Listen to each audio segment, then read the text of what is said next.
وبركاته. وعليكم السلام ورحمة الله وبركاته. الحمد لله الذي خلق السماوات والأرض وجعل الشمس والقمر آيتين من آياته أحمده وأشكره على نعمه التي لا تعد ولا تحصى. أشهد أن لا إله إلا الله وحده لا شريك له وأشهد أن محمدًا عبده ورسوله صلوات الله وسلامه عليه وعلى آله وأصحابه أجمعين.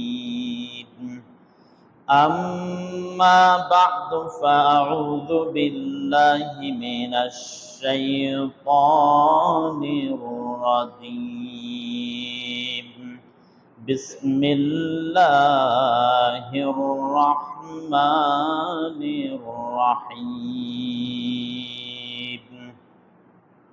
وما أرسلناك إلا رحمة للعالمين. صدق الله مولانا العظيم وصدق رسوله النبي الكريم ونحن على ذلك من الشاهدين والشاكرين والذاكرين والحمد لله رب العالمين.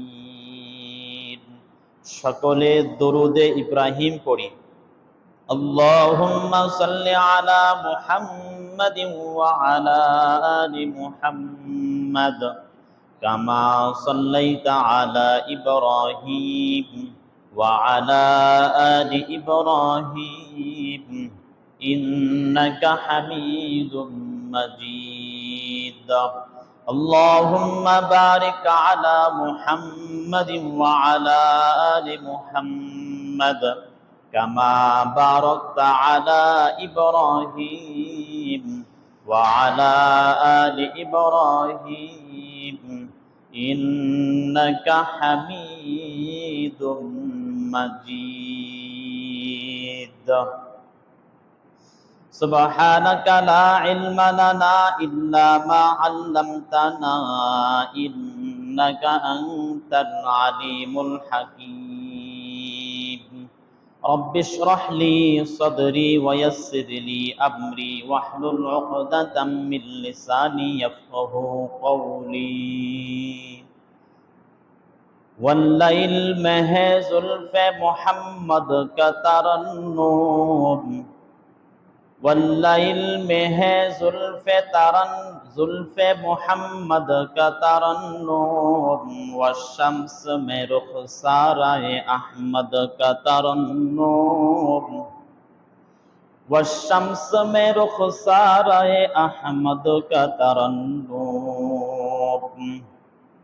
والفجر میں ہے صبح رسالت کی بشارات والفجر میں ہے صبح رسالت کی بشارات والعصر میں ہے دور نبوت کی بشارات والعصر میں ہے دور نبوت کی بشارات.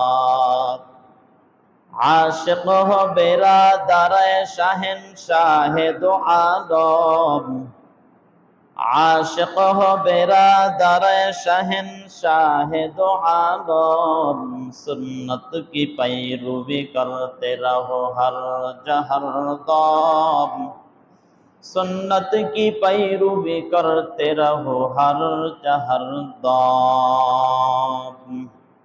আলহামদুলিল্লাহ, আল্লাহ পাক রব্বুল আলামিন আমাদেরকে অত্যন্ত দয়া মায়া ইহসান করে ভালোবেসে 18 রবিউল আউয়াল 1447 হিজরি, 28 ভাদ্র 1432 বঙ্গাব্দ, 12 সেপ্টেম্বর 2025 খ্রিস্টাব্দে জুমার নামাজ আদায়ের উদ্দেশ্যে জুমার আজানের পরে আমশো তাতিয়ারপাড়া জামে মসজিদে আল্লাহ তাআলা উপস্থিত করেছেন।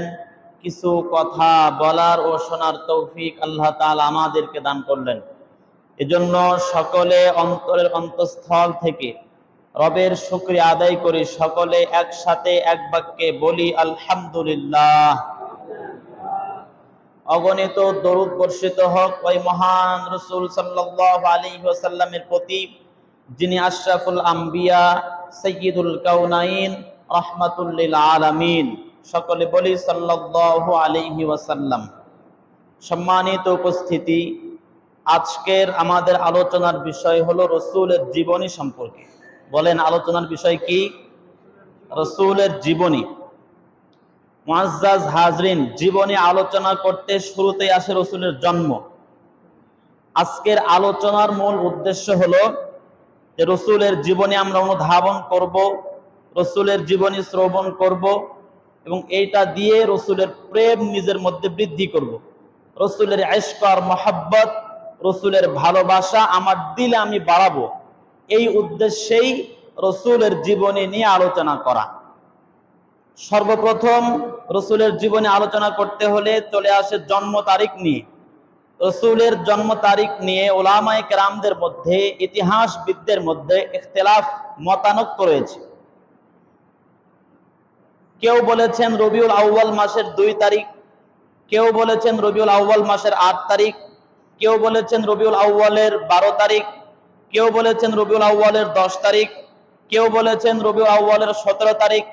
আবার ভিন্ন কিছু উলামায়ে কেরাম মত দিয়েছেন রমজান মাসের 12 তারিখ। রাসূলের জন্ম তারিখ নিয়ে এই কয়েকটি মত পাওয়া যায়, তবে বিশুদ্ধ মত হলো 8 রবিউল আউয়াল। বলেন, বিশুদ্ধ মত কোনটা? বলেন না, বিশুদ্ধ মত কোনটা? 8 রবিউল আউয়াল। রবিউল আউয়ালের 8 তারিখ হলো বিশুদ্ধ। তবে আমাদের সমাজে প্রসিদ্ধ আছে 12 তারিখ।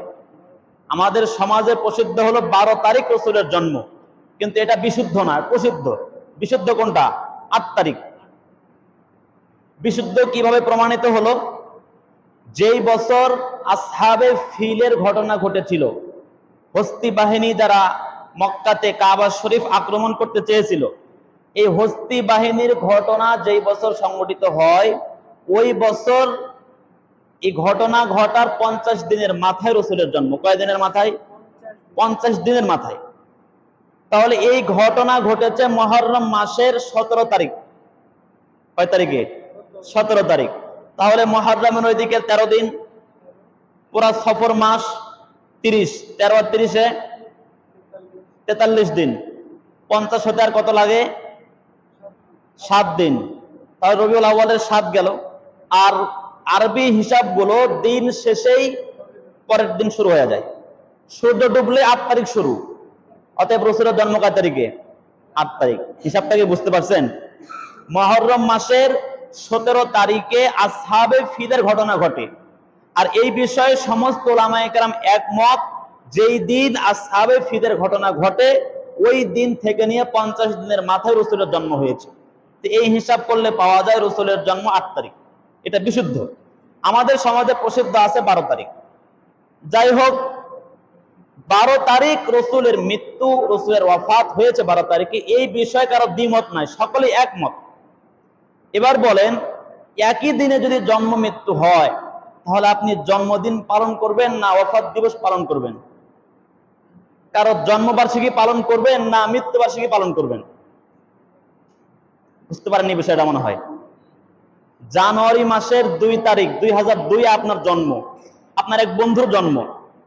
এই বন্ধু জানুয়ারির 2 তারিখ 2020 সালে মৃত্যুবরণ করছে, 18 বছর বয়সে মৃত্যুবরণ করলো।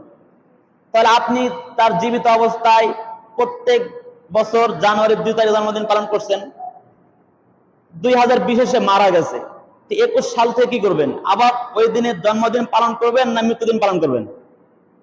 কেউ যদি 21 সালে জানুয়ারির 2 তারিখে জন্মদিন উপলক্ষে কেক কাটে, গান বাদ্য বাজায়, তাহলে মানুষ কি খুশি হবে নাকি পাগল বলবে?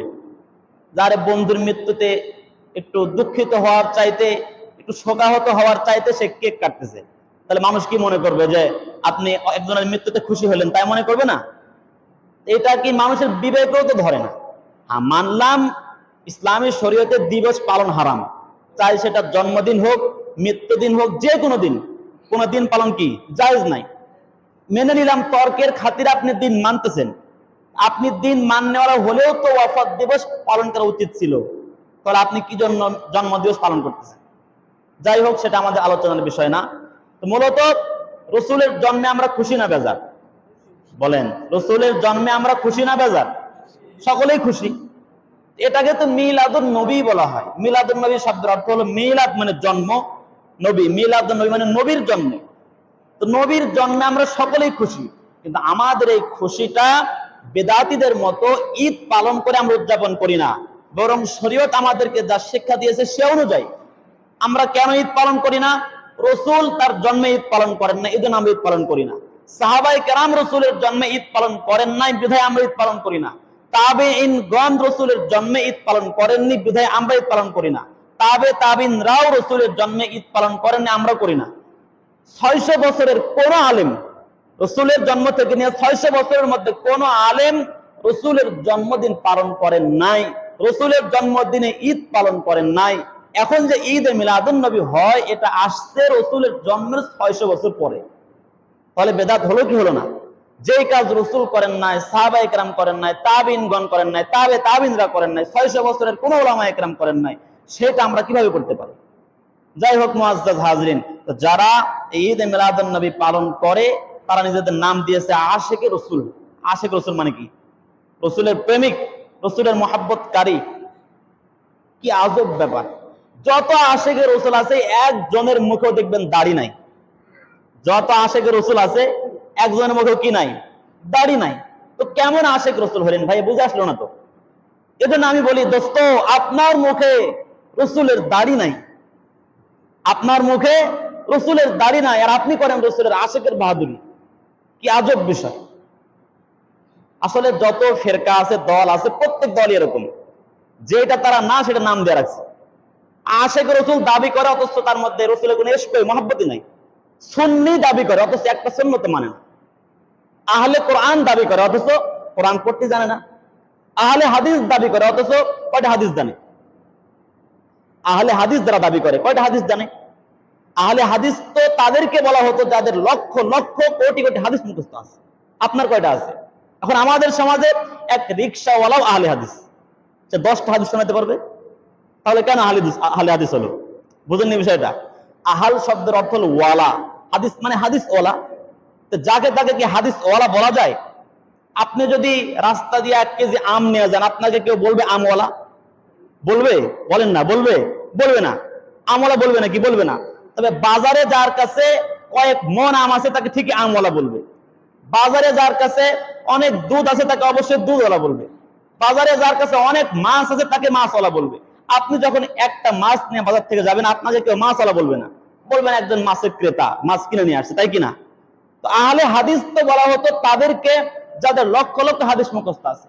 ইমাম বুখারী আহলে হাদিস, ইমাম মুসলিম তিনি আহলে হাদিস, ইমাম নাসাই তিনি আহলে হাদিস, ইমাম তিরমিজি তিনি আহলে হাদিস। এখন আমাদের সমাজে এক রিকশাওয়ালা, এক কৃষক যে একটা হাদিস সনদ পড়ার যোগ্যতা রাখে না, সে আহলে হাদিস দাবি করে।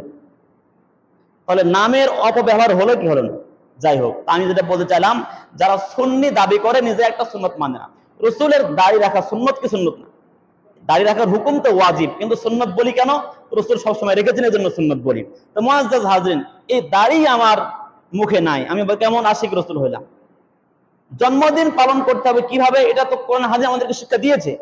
হাদিস থেকে শিক্ষা গ্রহণ করি। কিতাবের নাম সহিহ মুসলিম, হাদিস নাম্বার 2640। এই হাদিস বর্ণনা করেছেন হযরত আবু কতাদা রাদিয়াল্লাহু তাআলা আনহু। কে বর্ণনা করেছেন? আন আবি কতাদা রাদিয়াল্লাহু তাআলা আনহু আন্না রাসূলুল্লাহি সাল্লাল্লাহু আলাইহি ওয়াসাল্লাম সুইলা আন সাওমিল ইসনাইনে। হযরত আবু কতাদা আনসারী রাদিয়াল্লাহু তাআলা আনহু থেকে বর্ণিত, তিনি বলেন রাসূলুল্লাহ সাল্লাল্লাহু আলাইহি ওয়াসাল্লামকে সোমবারের রোজার কারণ জিজ্ঞেস করা হলো। রাসূলুল্লাহ সাল্লাল্লাহু আলাইহি সাল্লাম প্রত্যেক সোমবারে রোজা রাখতেন। সাহাবায়ে কেরাম জিজ্ঞেস করেছেন, ওগো আল্লাহর রাসূল, কি ব্যাপার আপনি প্রত্যেক সোমবারে রোজা রাখেন, এই রহস্যটা কি, কেন রোজা রাখেন?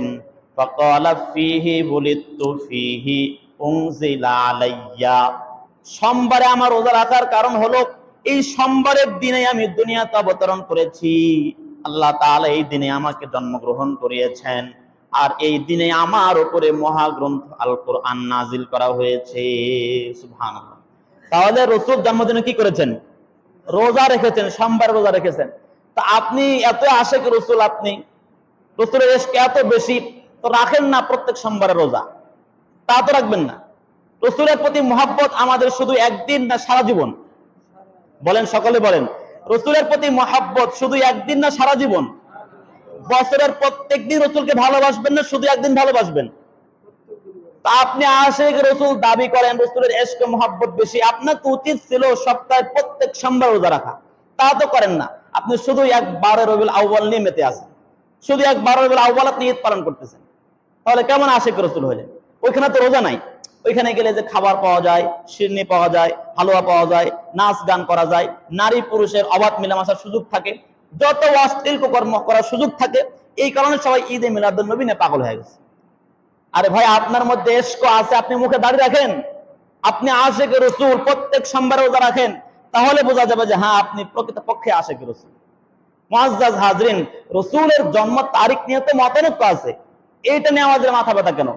দিন নিয়ে তো কোনো মতানৈক্য নাই।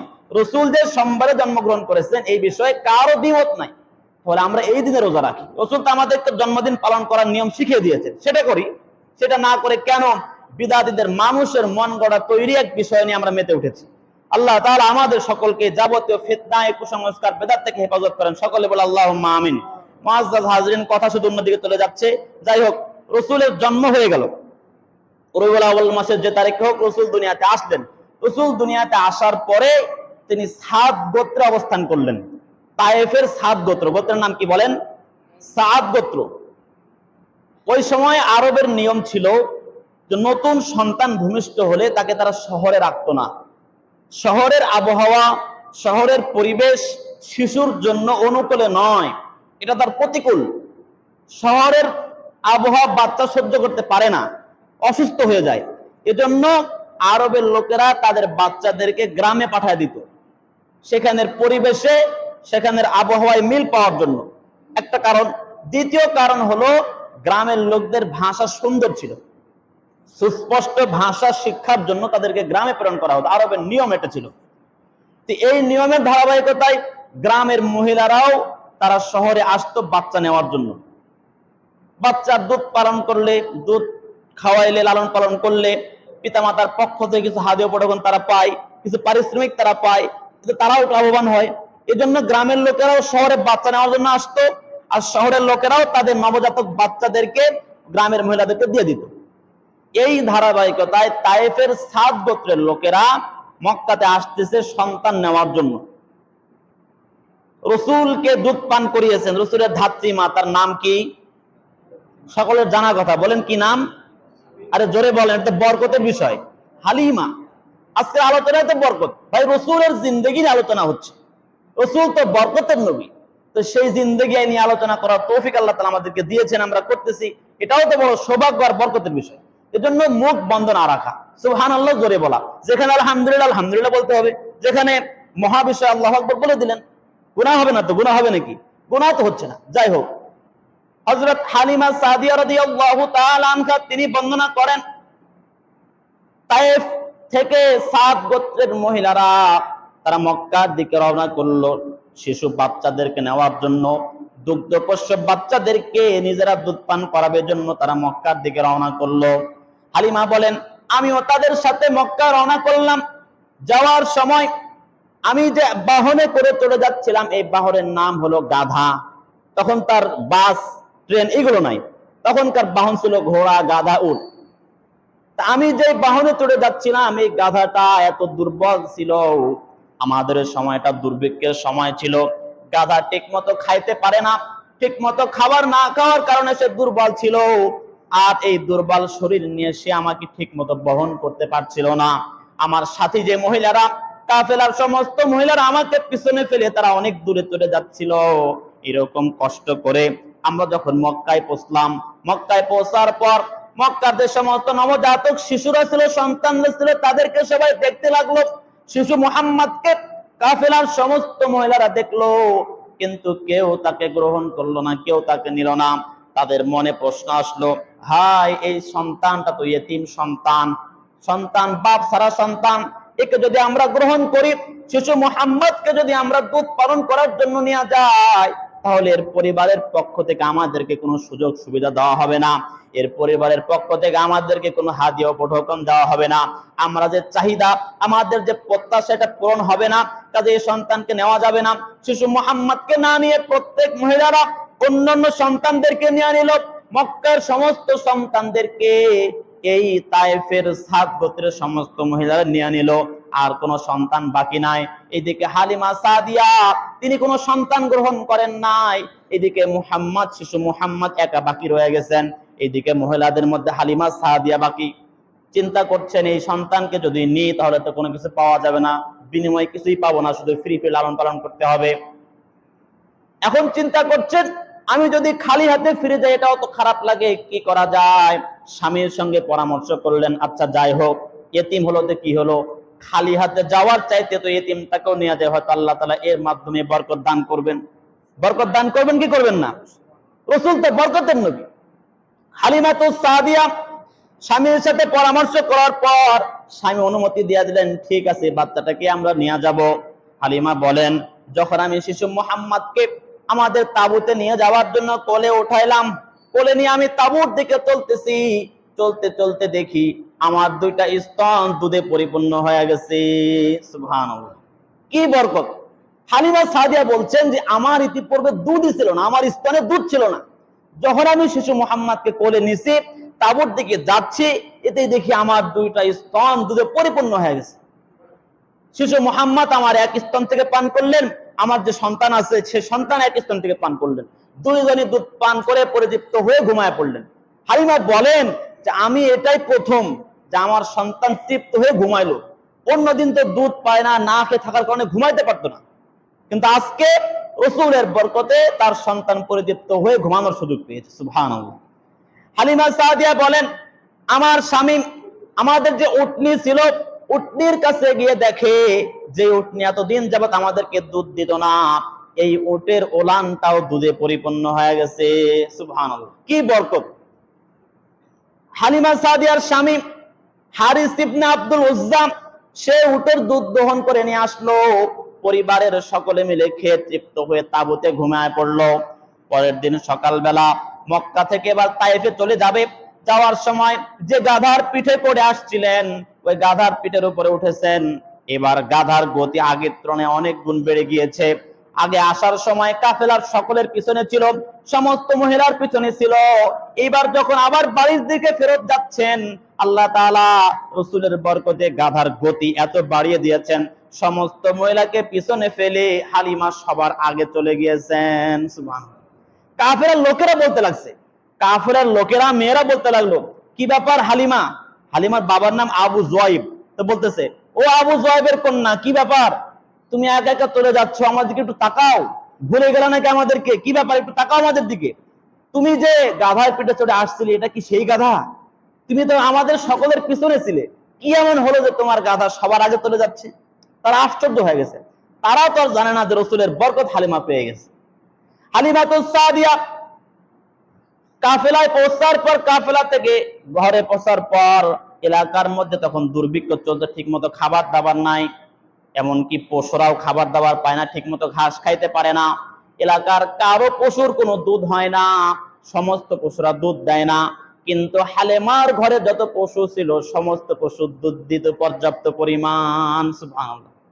এলাকার মহিলারা তাদের রাখালকে বলতো যে তোমরা আমাদের পশুগুলোকে, আমাদের এই দুম্বাগুলোকে হালিমার দুম্বা যেখানে বিতরণ করে, হালিমার দুম্বাগুলো যেখানে খায়, যেখানে চড়ে বেড়ায়, সেখানে চড়াও। দেখো না তার পশুগুলো কত দুধ দেয়, আমাদের কারো পশু দুধ দেয় না, ওখানে চড়াবা, তাদের দুধ দিবে। এটা তো ঘাসের কোনো কারামত না, এটা তো মরুভূমির কোনো কারামত না যে এই ভূমির ঘাস খাইলেই বকরি দুধ দিবে, ভেড়ায় দুধ দিবে, দুম্বায় দুধ দিবে। এটা তো মুহাম্মাদের কারামত, এটা তারা তার বোঝেনি। এরকম করে এই বরকত উপলব্ধি করতে করতে রাসূলের বয়স যখন 2 বছর হয়ে গেল, তারা দুধ পান বন্ধ করে দিলেন। কয় বছরে?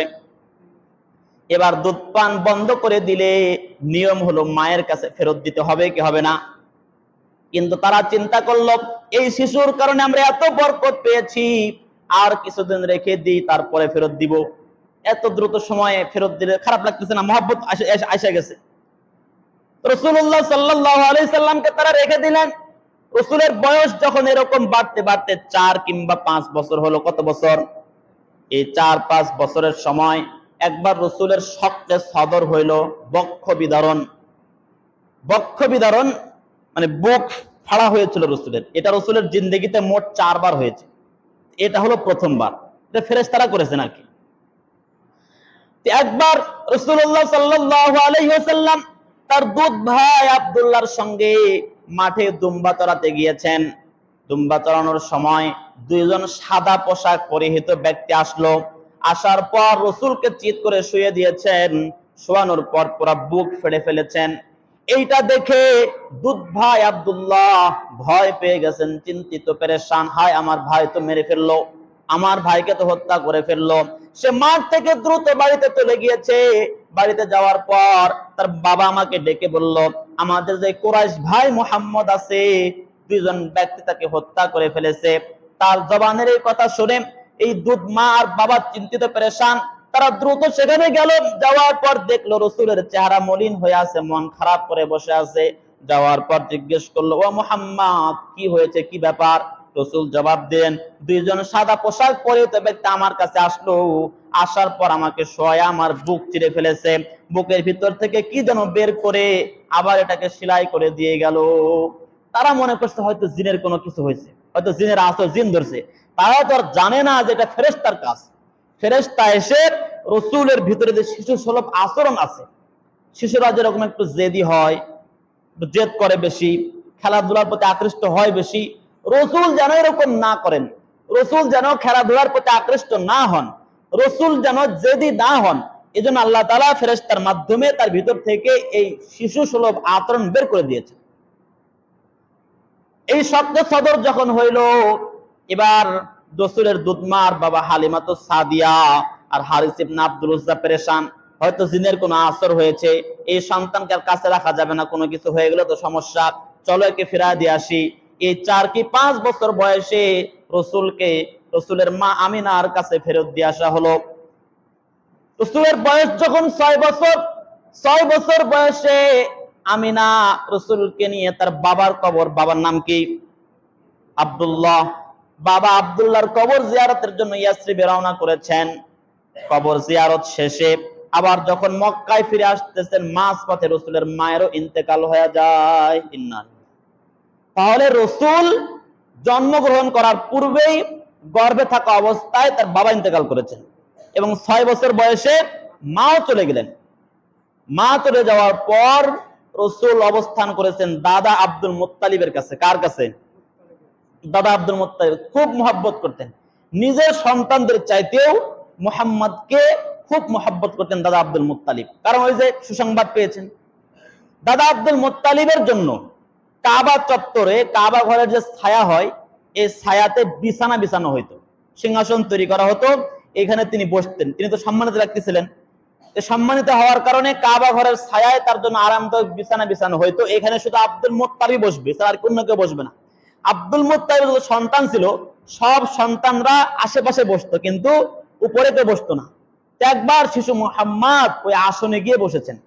চাচারা তাড়াতাড়ি করে নামাচ্ছেন, মুহাম্মদ নামো, এখানে বসা যাবে না, তোমার দাদু বসবে। তো এটা দেখে আব্দুল মুত্তালিব নিজে বলছে, আরে ওকে ছেড়ে দাও, ওকে বসতে দাও, সে বরকতপূর্ণ এক সন্তান। এই ব্যাপারে সুসংবাদ শোনানো হয়েছে। দেখো না ইহুদিরা তার ব্যাপারে কি বলে, দেখো না পাদ্রীরা তার ব্যাপারে কি বলে, ওকে তোমরা যত্নে রেখো। দাদার ছায়ায়, দাদার পরশে লালিত পালিত আরো 2 বছর। রাসূলের বয়স যখন 8 বছর 2 মাস 10 দিন, ঠিক আব্দুল মুত্তালিব দাদা ইন্তেকাল করলেন। দাদা ইন্তেকালের সময় চাচা আবু তালিবকে ওসিয়ত করে গিয়েছিলেন যে আমার এই নাতিকে তোমার দায়িত্বে দিয়ে গেলাম, তোমার তত্ত্বাবধানে দিয়ে গেলাম, তুমি লালন পালন করো। চাচা আবু তালেবও বাপের ওসিয়ত অনুযায়ী সে নিজের সন্তানের চাইতেও শিশু মুহাম্মদকে বেশি মহব্বত করতো, বেশি ভালোবাসতো, তাকে ছাড়া খানা খাইতো না। আবু তালেবের কথা যে আমরা যখন রসুলকে ছাড়া খানা খাইতে বসতাম, এই খাবারের মধ্যে বরকত হইতো না, খাবার শেষ হয়ে যায় কিন্তু আমরা পরিতৃপ্ত হই না। যখন আমাদের সাথে রসুল খায়, শিশু মুহাম্মদকে নিয়ে আমরা খেতে বসি, তখন খাবারে এত পরিমাণ বরকত হয়, আমরা সকলে পরিতৃপ্ত হই কিন্তু খাবার শেষ হয় না। সুবহানাল্লাহ, আমরা সকলে পরিতৃপ্ত হই কিন্তু খাবার শেষ হয় না, এত বরকত। এই বরকত কার জন্য? স্বয়ং রসুলের জন্য। চাচা আবু তালেব সব সময় শয়নে স্বপনে তাকে ছাড়া ঘুমাইতেন না, সব সময় রসুলকে নিয়ে থাকতেন। ব্যবসাতে গেলেও, সফরে গেলেও রসুলকে নিয়ে যাইতেন। একবার আবু তালেব কাফেলার সঙ্গে ব্যবসায় রওনা করবে, সিরিয়াতে যাবে ব্যবসাতে। তো ব্যবসায় যাওয়ার সময় শিশু মুহাম্মদ পিছনে লাগছে, চাচাকে ধরা ধরে, চাচা আমাকে নিয়ে যান। আমাদের সন্তানরা করে না, বাইরে কোথাও গেলে পিছ লাগে, যে সন্তানরা জোয়ান নামাজ আসতেছেন, হাত ধরে না, চলে আসে, আমিও যাবো। কোথাও দাওয়াত খাইতে গেলেন, জেদ করে আমরাও দাওয়াত খেতে যাবো, এরকম করেই করে না। তো শিশু মুহাম্মদও চাচাকে জড়িয়ে ধরেছেন, চাচা আমি আপনার সাথে যাবো। তো মহব্বত আর ভালোবাসায় চাচাও আর না করেননি, ঠিক আছে আমি তোমাকে যেখানে যাই তোমাকে নিয়েই যাব। তো চাচা আবু তালেব শিশু মুহাম্মদকে নিয়ে ব্যবসার উদ্দেশ্যে রওনা হয়েছেন। এই কাফেলা যাওয়ার সময় মাঝ পথে রাস্তার মধ্যে একটা গির্জা আছে। গির্জা কাদের ইবাদতখানা? গির্জা কাদের ইবাদতখানা? খ্রিস্টানদের। তো খ্রিস্টানদের একটা গির্জা, এই গির্জার মধ্যে এক পাদ্রী অবস্থান করছিল, সেই পাদ্রীর নাম বুহায়রা। কি নাম? বুহায়রা পাদ্রী, বুহায়রা রাহেব। তো এই পাদ্রী খ্রিস্টানদের মতে সে ছিল সবচেয়ে বিচক্ষণ, খ্রিস্টানদের মধ্যে বড় একজন আলেম সে। তো এই পাদ্রী সে লক্ষ্য করলো যে একটা কাফেলা যাচ্ছে, ব্যবসায়ী কাফেলা যাচ্ছে, সেই কাফেলার মধ্যে একটা ছোট্ট শিশু, সেই ছোট্ট শিশুর ওপরে একখণ্ড মেঘ ছায়া প্রদান করছে। সুবহানাল্লাহ। কাফেলাতে অনেক লোক, অনেক ব্যবসায়ী আছে, রসুলের চাচা আবু তালেবও আছে, কিন্তু কাউকে ছায়া না দিয়া শুধু রসুলকে একটা মেঘ ছায়া প্রদান করছে। এটা দেখলো কে? ওই খ্রিস্টান পাদ্রী বুহায়রা। এরপর আশপাশের যে গাছগুলো আছে, গাছপালা ঝুঁকে রসুলকে ছায়া প্রদান করছে, এটাও সে দেখলো। সে তো অবাক হয়ে গেছে, কি ব্যাপার, এরকম তো কোনোদিন দেখিনি, নিশ্চয় সন্তানের মধ্যে অন্য কিছু আছে। তো সে ওই কাফেলাকে দাঁড় করাইলো, দাঁড় করায় দাওয়াত দিল তাদেরকে, তোমাদের দাওয়াত, এখানে খাবার খাও। আসলে সে তো মন থেকে দাওয়াত দেয়নি, সে দিছে এই রহস্য উদ্ঘাটন করার জন্য। দাওয়াত দেওয়ার পর যখন সবাই দাওয়াত খেতে ব্যস্ত, এই সময় রসুলকে অনেক প্রশ্ন করছে। এতে সে বুঝতে পারছে তাদের যে কিতাব, সেখানেও তো রসুলের আলামত আছে কিনা, রসুলের নিদর্শন আছে কিনা, এগুলো দেখে রসুলকে চিনতে পারছে। চিনতে পারার পর পাদ্রী বুহায়রা চাচা আবু তালেবকে ডেকে বলল, ও আবু তালেব, এই সন্তানটা কে? আবু তালেব জবাব দেয়, এটা আমার সন্তান। আমরা বলি না এটা আমার ছেলে, ভাতিজা হলেও তো বলি যে আমার আব্বা, বলে না? তো চাচা আবু তালেব ঠিক বলেছেন যে মুহাম্মদ এটা আমার সন্তান। এবার ওই পাদ্রী বুহায়রা বলে, না, তোমার সন্তান হতে পারে না, কারণ আমি এর মধ্যে যে আলামত গুলো দেখতে পেয়েছি, এই আলামত গুলো বলে এর বাবা গর্ভে থাকা অবস্থায় ইন্তেকাল করেছে। তখন চাচা আবু তালেব বলতেছে, হ্যাঁ এটা আমার ভাতিজা, এর আব্বা মারা গেছে গর্ভে থাকা অবস্থায়। এইগুলো শুনে সে বলে যে তুমি এই সন্তানকে নিয়ে সিরিয়ায় যাও না, সিরিয়ায় গেলে ওইখানে যে ইহুদিরা আছে তারা যখন এগুলো বুঝতে পারবে, আমি যেমন রসুলকে চিনতে পারলাম আলামত দেখে, তারা যদি আলামত গুলো দেখতে পায়, চিনতে পারে, তাহলে এর ক্ষতি করবে, কাজে তুমি একে ব্যবসাতে নিয়ে যাও না, সিরিয়াতে নিয়ে যাও না। তখন চাচা আবু তালেব তাকে মক্কাতে পাঠায় দেন। তো মুআজ্জাজ হাজরিন, রসুল চাচার আশ্রয় লালিত পালিত হতে লাগলেন। মাঝখানের লম্বা সময়ের ঘটনা আমরা পাই না, এভাবে চলছে। রসুলের বয়স যখন 25 বছর, কত বছর? এই 25 বছর বয়সে রসুলের বিবাহ হয় কার সাথে? আম্মাজান খাদিজা রাদিয়াল্লাহু তাআলা আনহার সাথে। এই খাদিজা রাদিয়াল্লাহু তাআলা আনহা মক্কার মধ্যে একজন ধনী, রূপবতী, গুণবতী মহিলা ছিলেন। সে মক্কার পুরুষদেরকে ব্যবসার জন্য ভাড়া করত, চুক্তি করত যে তুমি আমার এই পণ্যগুলো নিয়ে ব্যবসা করে আসবে, যা লাভ হবে লাভ অংশ তোমাকে দেওয়া হবে।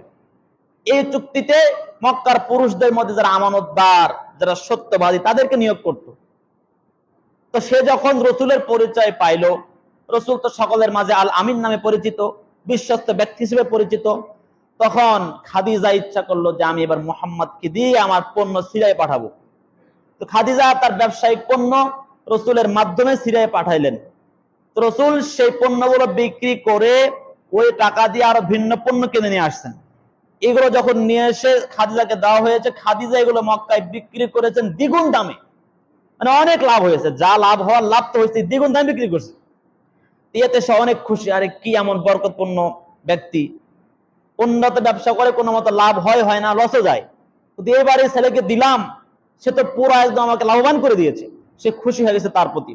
তো এই সফরের সঙ্গী যে ছিল, রসুলকে যে ব্যবসা করতে সিরিয়া পাঠানো হয়েছিল, সঙ্গী ছিল তার গোলাম, তার খাদেম মাইসারা।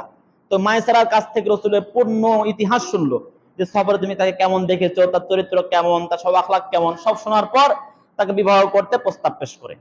তার বিবাহের প্রস্তাবে রসুল গ্রহণ করেন, রসুলের চাচাদের উপস্থিতিতে বিবাহ পড়ানো হয়, এবং এই স্ত্রী থাকা অবস্থায় এই স্ত্রীর পক্ষ থেকেই রসুলের সব সন্তান হয়েছে, অন্য স্ত্রীদের থেকে হয়নি। এবং রসুলও আম্মাজান খাদিজাকে এতটা মহব্বত করতেন যে তার জীবদ্দশায় আর কোনো বিবাহ করেননি। রসুলের প্রথম সন্তানের নাম হলো কাসেম, এই দিকে লক্ষ্য করে রসুলকে আবুল কাসেম বলা হয়। আবার রসুলের এক সন্তানের নাম কাসেমের পরে হয়েছে রুকাইয়া, না জয়নব, কাসেমের পরের মেয়ে হয়েছে জয়নব, এরপরে রুকাইয়া, এরপরে উম্মে কুলসুম, এরপরে ফাতেমা, এরপরে একজন ছেলে তার নাম আব্দুল্লাহ। এই আব্দুল্লাহর উপাধি হলো তাইয়িব অথবা তাহের। কেউ কেউ বলেন যে তাহের এক ছেলের নাম, তাইয়িব এক ছেলের নাম, কিন্তু মূলত তাইয়িব তাহের একজনেরই নাম, যার নাম হলো আব্দুল্লাহ। আরেকজন সন্তান ছিল ইব্রাহিম, যেটা মারিয়া কিপ্তিয়ার গর্ভ থেকে হয়েছিল। তো মুআজ্জাজ হাজরিন, খাদিজা রাদিয়াল্লাহু তাআলা আনহাকে রাসূল খুব মহব্বত করতেন, তার জীবদ্দশায় আর কোনো বিবাহ করেননি। তাহলে আমরা কত বছর ইতিহাস পাইলাম? 25 বছর, মানে 25 বছরের পর তো বিবাহ করছেন, এরপরে সন্তানগুলো হয়েছে। আগামী জুমায় আমরা এর পরে আলোচনা করব 25 বছরের পর থেকে যা হয়েছে সেগুলো নিয়ে আলোচনা করবো ইনশাআল্লাহ। মুআজ্জাজ হাজরিন, আমি যেটা বললাম যে আমাদের রাসূলের জীবনী নিয়ে আলোচনা করার উদ্দেশ্য হলো রাসূলের প্রতি আমাদের মহব্বত, রাসূলের প্রতি আমাদের ইশক, ভালোবাসা বৃদ্ধি করা, এছাড়া অন্য কিছু নয়। কারণ রাসূল তিনি রহমতের নবী, দুনিয়ার জন্য রহমত, বরকত, আর তার জীবনে আলোচনা করা আমাদের জন্য অনেক বড় রহমত এবং বরকতের বিষয়। আল্লাহ তাআলা রাসূলের প্রতি আমাদের ভালোবাসা, আমাদের ইশক, মহব্বত বৃদ্ধি করে দেন, আমরা যেন আমাদের জীবনের চাইতে রাসূলকে বেশি ভালোবাসতে পারি, সেই তৌফিক আল্লাহ তাআলা আমাদেরকে দান করেন। সকলে বলে আল্লাহুম্মা আমিন। ওয়া আখিরু দাওয়ানা আনিল হামদুলিল্লাহি রাব্বিল আলামিন।